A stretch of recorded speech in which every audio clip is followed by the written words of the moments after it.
And my source tonight is the Secretary of State, who is in that room today, Marco Rubio. Thank you so much, Secretary Rubio, for being here. We just heard from President Zelensky. He said he does not think that he owes President Trump an apology for what happened inside the Oval Office today. Do you feel otherwise?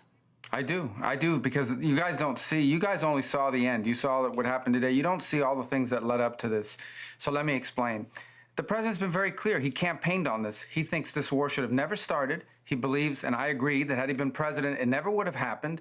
Now here we are. He's trying to bring an end to this conflict. We've explained very clearly what our plan is here, which is we want to get the Russians to a negotiating table. We want to explore whether peace is possible. They understand this. They also understand that this agreement that was supposed to be signed today was supposed to be an agreement that binds America economically to Ukraine, which to me, as I've explained, and I think the president alluded to today, is a security guarantee in its own way, because we're involved. It's now us. It's our interests.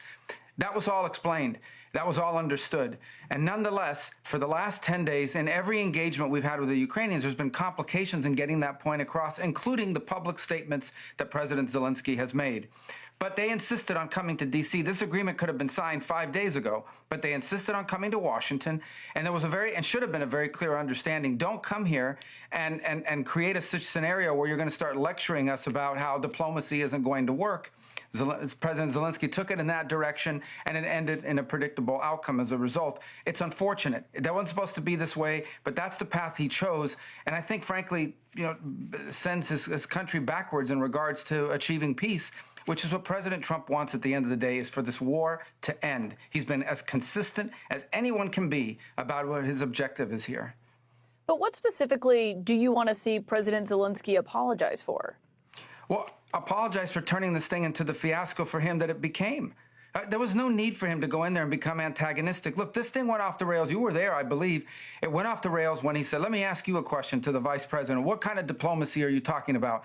Well, this is a serious thing. I mean, thousands of people have been killed, thousands. And he talks about all these horrible things that have happened to prisoners of war and children, all true, all bad. This is what we're dealing with here. It needs to come to an end. We are trying to bring it to an end. The way you bring it to an end is you get Russia to the table to talk. And he understands that attacking Putin, no matter how anyone may feel about him personally, forcing the president into a position where you're trying to goad him into attacking Putin, calling him names, maximalist demands about Russia having to pay for the reconstruction, all the sorts of things that you talk about in a negotiation. Well, when you start talking about that aggressively, and the president's a deal maker, he's made deals his entire life, you're not going to get people to the table. And so you start to perceive that maybe Zelensky doesn't want a peace deal. He says he does, but maybe he doesn't.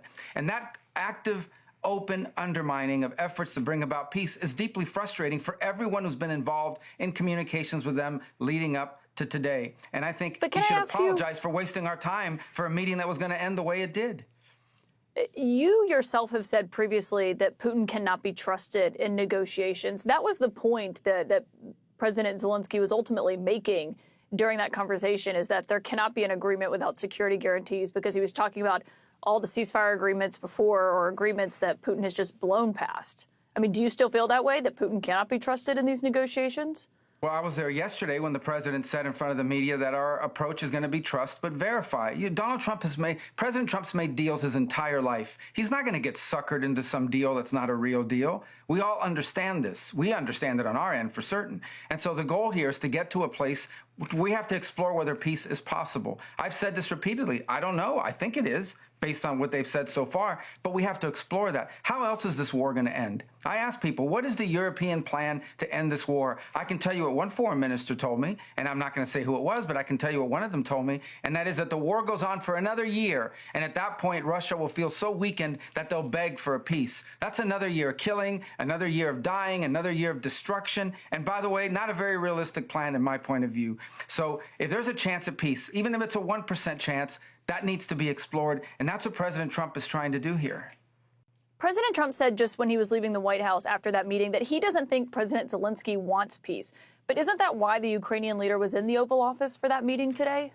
Well, he was in the Oval Office to sign a minerals rights deal. That's what he was in the Oval Office to sign today. But again, when you have comments that deliberately appear to be deliberately, I mean, after having discussed this repeatedly, deliberately appear to be geared towards making the argument that peace is not possible. You know, again, he turns to the vice president. What kind of diplomacy are you talking about? Almost as if to say, these people, you can't deal with them. You can't have any negotiations with Putin because he can't be trusted and you're just wasting your time on negotiations. Well, he's directly, basically undermining everything the president has told him he's trying to do.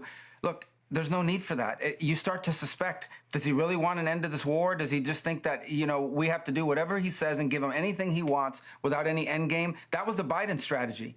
That was the Biden strategy. We were funding a stalemate. We were funding a meat grinder. And unfortunately, for the Ukrainians, the Russians have more meat to grind, and they don't care about human life. We've seen it, human waves, the North Koreans, etc. And so this is a very complex thing. It's very delicate. It's very costly. It's very bloody. It needs to be brought to an end, but it isn't going to be brought to an end with public pronouncements and maximalist demands in the public, but in real diplomacy. The vice president was right. When you say they don't care about life, are you talking about the Russians or the Ukrainians?